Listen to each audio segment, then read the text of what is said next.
Howdy y'all, I'm PaintThatBell, and today, since it'll probably be a long video yet again, I'm just going to go ahead and run through the basics of what you need to know, and the gist of it. We've been doing Inktober for about a month now, even though everyone else decides not to do it. I'm a rebel. But, that being said, since I didn't think Inktober was challenging enough, I decided to apply it to my own characters.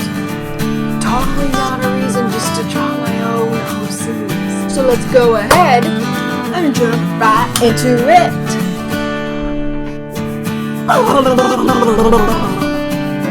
Day 24, and our first prompt for this week is dig.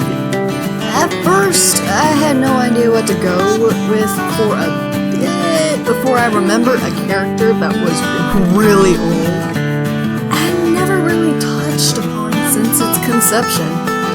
This was way back when I was drawing in notebook paper instead of sketchbook paper. His name is Agent Ambush. Yes, the name is cheesy, believe me, I'm well aware of that.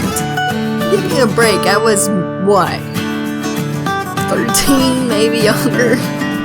But this character was based on design alone, and meant only to be an antagonist for one of my hero characters. I still don't know whether or not I want to continue with this character.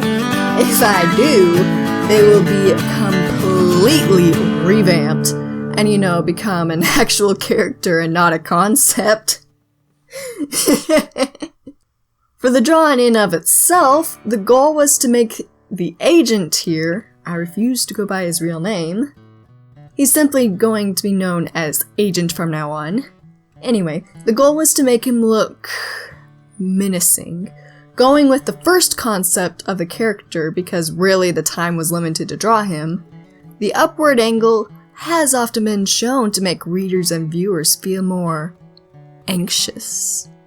So this was what seemed to be the best pose. Is he burying a dead body, or just happy to finally be gardening? It's up to you. Next prompt on day 25 is buddy. What's the best buddy to anyone? Dogs, of course. Couldn't help it. I love dogs. So this had to be drawn. Who are they, you might be asking? Well, the guy reading is Rick. If anyone watched the last installment of the series, you'll know who I'm talking about. Rick is Josh's dad. Again, Josh was in the series. You know what? I'll just leave the series and the iCards and stop bringing this up so it doesn't get annoying. Anyway, Rick is Josh's dad. Rick is a pretty great dad, to be honest. He's kind, honest, and has great morals, good advice. All the good traits of being a dad. He, however, has this need for everything to always be clean and tidy. To always be on time can be considered to be a bit meddling. He usually means well, but he really shouldn't meddle and often doesn't realize when he is meddling. He can be rather dramatic and quite the goofball. Being a fashion designer of a multi-billion-dollar company, he isn't scared to show his love for beauty and just what he thinks of certain outfits. Being rather blunt in the clothing outfits themselves and trying to show you something that would probably look better on you. Now, the dog here? The dog used to be Josh's, but Josh spent all of his time at school that Rufus, yes, that's the dog's name, really became Rick's dog. So Rufus is one of Rick's best friends. That's why, for this prompt, we have Rick and Rufus on this one. For the drawing process in of itself, yes, it was heavily referenced. The drawing in and of itself would not be this detailed if it wasn't. No, there's nothing wrong with referencing, and it's not really the same as tracing. Not going to get into that rant because that's not what this channel is about. If you want art rants, go watch some other channel. Sorry. But that being said, I typically don't draw dogs. We draw people, yeah. So this was an interesting challenge that was really rather fun. But what was more of a challenge was finding what to have Rick wear. He's in a cyberpunk world and a fashion designer for a multi-billion-dollar company. He needs to look absolutely fabulous. So that was really hard. Usually it's not a problem for me to get an outfit for a character down, but this time, it was. So I actually had to go online and find some dress-up games to work. So, yeah. Work with what you got, am I right?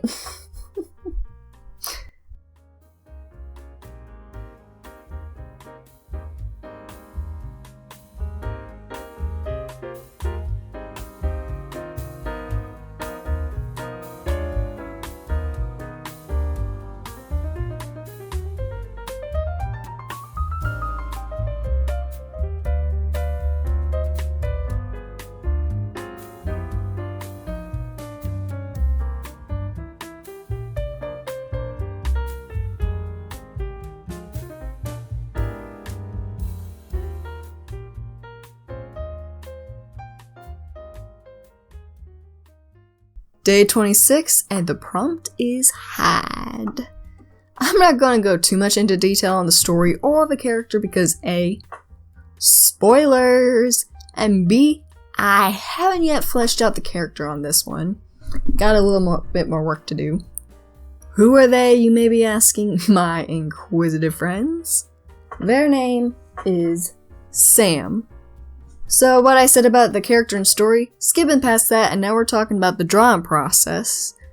Or rather the thoughts behind the drawing. Should probably call it that from now on, seeing as it's really just thoughts before the drawing process. Anywho. The thoughts behind this drawing was trying to think of a pose that would work. They are hiding, yes, but I really couldn't think of a pose good enough to convey that. In the end, still not sure if the pose worked, but what's done is done. What really was more difficult than anything else was the design, and even more difficult than that was the feet. They were supposed to be a slightly side view. That was so difficult to figure out. Oh, the feet. Why? As for the design, they're supposed to be part hyena and part squirrel, so the tail is part squirrel and everything else is part hyena. At first, I thought they were going to be more lizard-like, like Double Trouble from She-Ra, but I like this design more. It's fluffy, and I like fluffy. Day 27, and this prompt. Day 27, and this prompt is music. Since I think last week I drew Rose, could be wrong, I figured I'd draw their sibling, Cypress. He's training to become a cleric, like those you see in D&D and stuff. Couldn't see him as anything else, honestly. And yes, the song that probably is constantly in his head. Within every scripture there's a loophole to hurt Rose. Okay, I should clarify. Cypress is very sweet of a person, but Rose does get under his skin. Like any siblings in the history of siblings, Rose loves to annoy Cypress from time to time, but ultimately supports and helps Cypress. Cypress likewise thinks Rose is the coolest, and really wants Rose to think the same of him. Which they do, and Cypress absolutely loves it. Rose tries their best to make all of Cypress's dreams come true and work their butt off for him. Cypress knows this and doesn't bring it up for Rose's pride.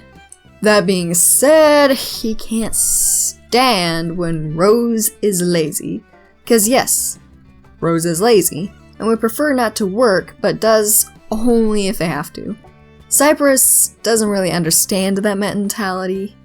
He's really had to work hard to become a cleric and prove himself to have the magic level enough to become one. Not to mention but his dedication to scriptures and his religion to begin with. Cypress can't understand why anyone would just want to be lazy instead of pursuing a dream and really working hard for it, and gets really irritated by Rose for being lazy and then having things come to them with no sweat.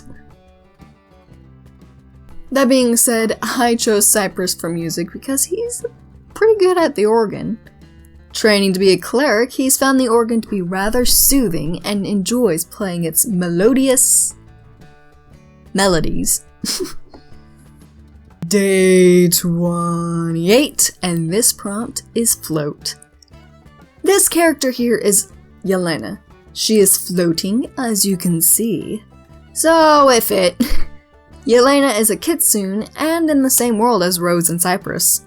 I think she's more likely to be a side character, maybe? But I don't want her to be per se, and yet I do it, and it's complicated. Anyway, her backstory is still up in the air, but her personality is very much like a fox. Hyper, intelligent, social, and fun fact, she laughs like a fox. Listen to those videos of screaming foxes, or laughing foxes, or anything like that. Yeah, that's her! I have nothing else to really say about this, so I'll be back with the next prompt shortly.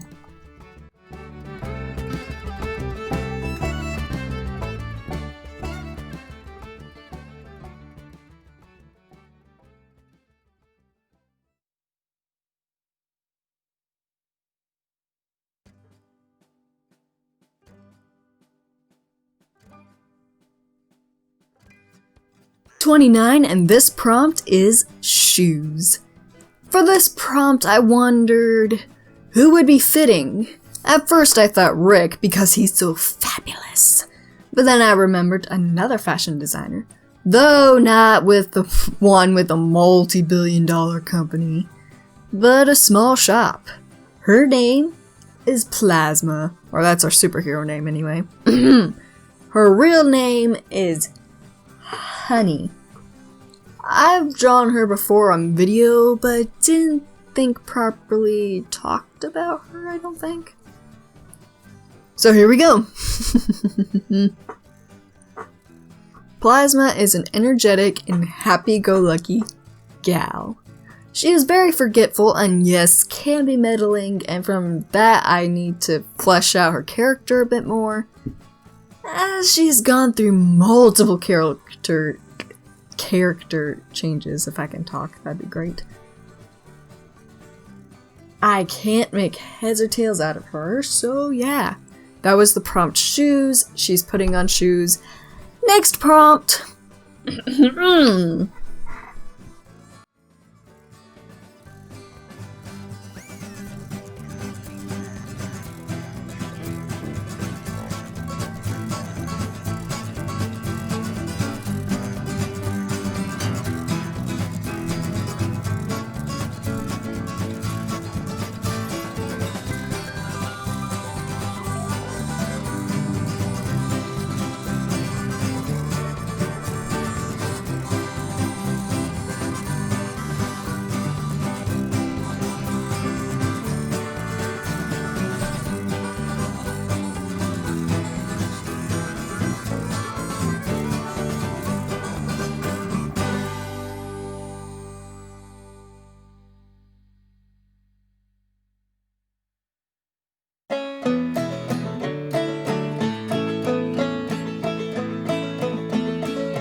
Day 30, ominous. For ominous, it really felt like I needed one of my ultimate big baddies, Avala. In this Inktober series, I spoke about Dimension Guardians. Well, Avala is what happens when that dimension hiccups and caves in on itself. Never fully coming into being, the dimension caved in on itself while being created, and Avala was the dimension guardian of it. While at the same time being created as the dimension, she was a pure energy source at first, gaining her body, the most powerful alien race, to properly house all that energy. But at that moment, she was getting her body, the dimension couldn't hold itself together and it took a toll on her. Dimension Guardians are heavily connected to the dimensions.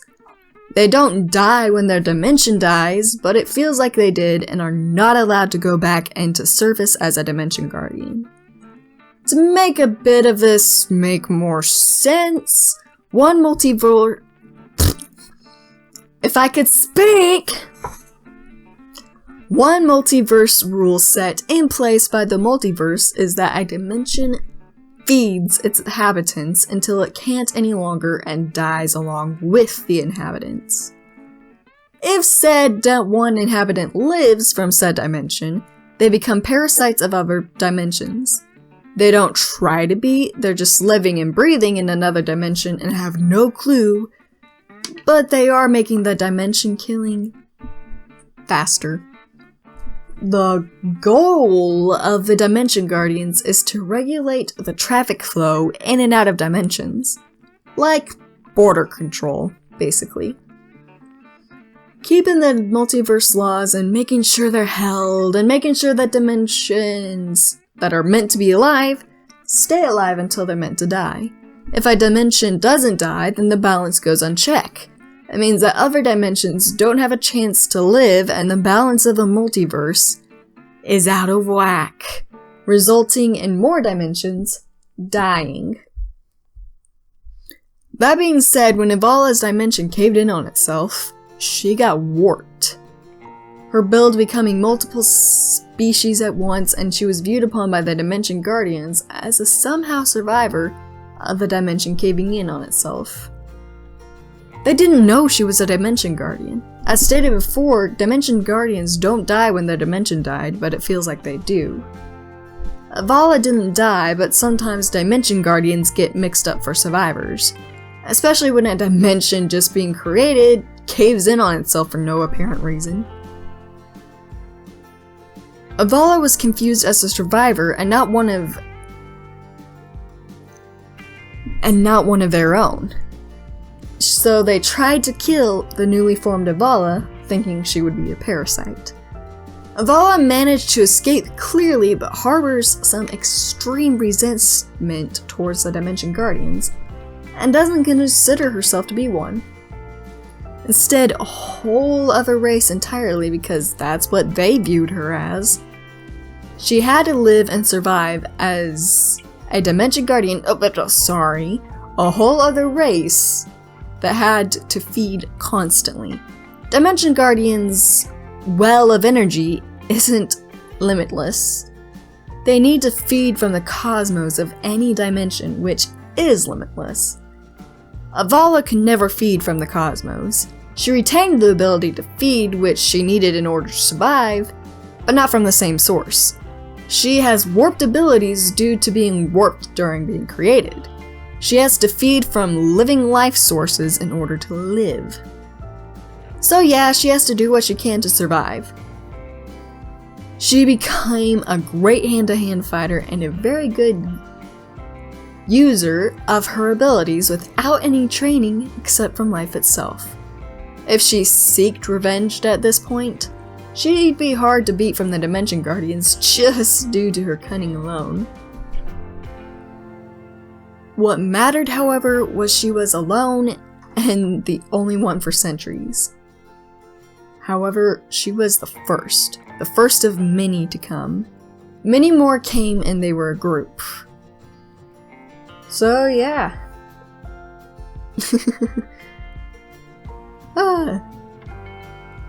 it actually wasn't long before they figured out they could reproduce, something Dimension Guardians can't do.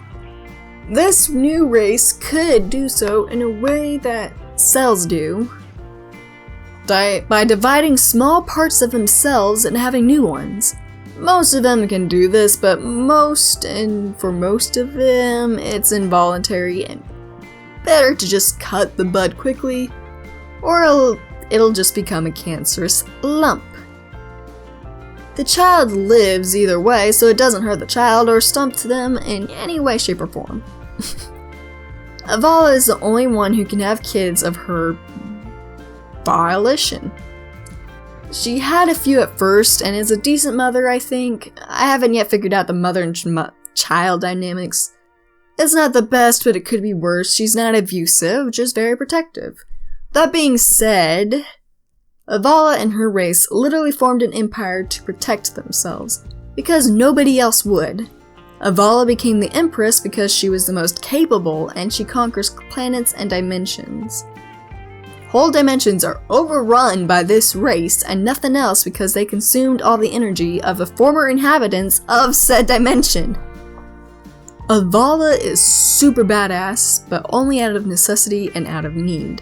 She even feeds her people her own energy if she can, resulting in her weakening and needing to feed from others.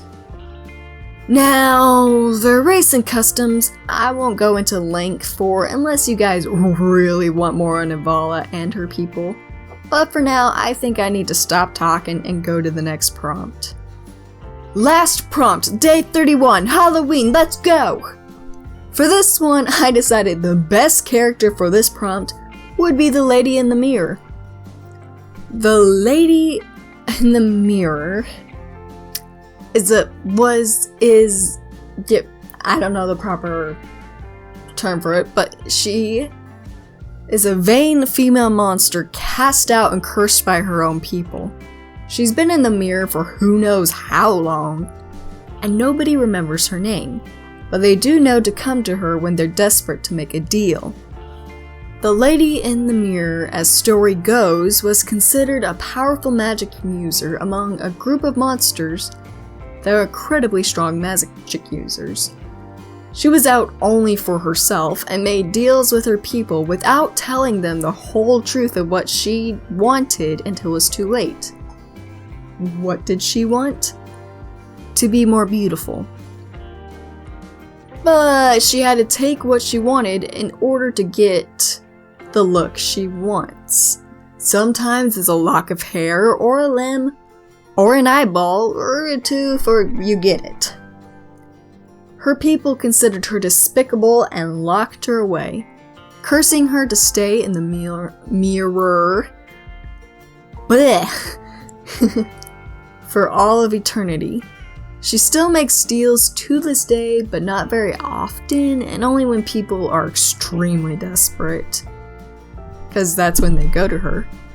She can't move out of her mirror, not even 2 feet before being dragged back in. But yeah, not a nice lady. And that's the last prompt.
Alright, that was the last prompt.